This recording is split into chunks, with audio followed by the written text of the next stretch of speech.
This is based on a true story. Once a violinist went to a metro station in New York.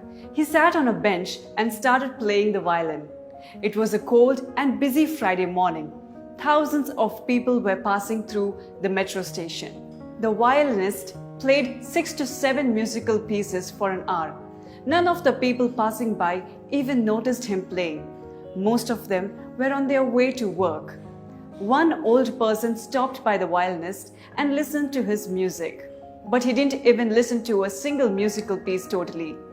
After playing for quite some time, the violinist received his first tip.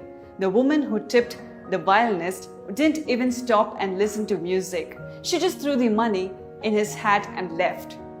After some time, a 3-year-old kid was passing with his mother.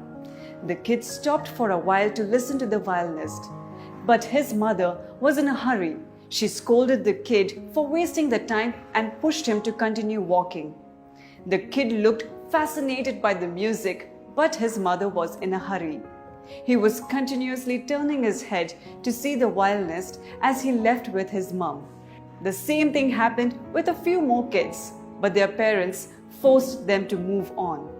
The violinist played for an hour, but only 7 people stopped and listened to for a few minutes. About 15 people put money into his bag. He collected around $30. When he was done playing the violin, there was a silence at the metro station. But nobody even noticed that. Neither the violinist was applauded nor anyone heard his music properly. No one even knew this, but the violinist was no other than Joshua Bell. He was one of the best musicians in the world. He played one of the most expensive musical pieces ever written with a violin on the station. That musical piece was worth around $3.5 million. 2 days before this incident on the subway, a show of Joshua Bell was sold out. The show was in Boston and the cost of a single seat was $100. This is a true story. Washington Post had organized this event in the metro station with Joshua Bell. It was a social experiment to acknowledge and determine the taste, perception, and priorities of people. The show was organized at Common Place with lots of people at an unusual hour. The results were shocking, made everyone think, how do we judge things? How do we acknowledge beauty?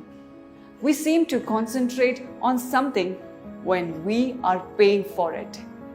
Most of those people in the metro station would agree to pay to hear Joshua Bell's music live, but they were too busy to notice the musician. They didn't care about music. It makes me wonder, how many beautiful things like this do we ignore or forget to enjoy in our daily life? There are a lot of beautiful things that happen daily in our life. Do we stop and take time to appreciate people? Do we stop and take time to appreciate the little things in life? Do we appreciate the musician for his talent or his name? How many of us pause our busy routine and focus on people around us? So many people on that metro station missed the chance to enjoy famous Joshua Bell's music that day for free. Like this, we are missing out on many things in life because of the rat race environment. This incident took place on the morning of 12 January 2007.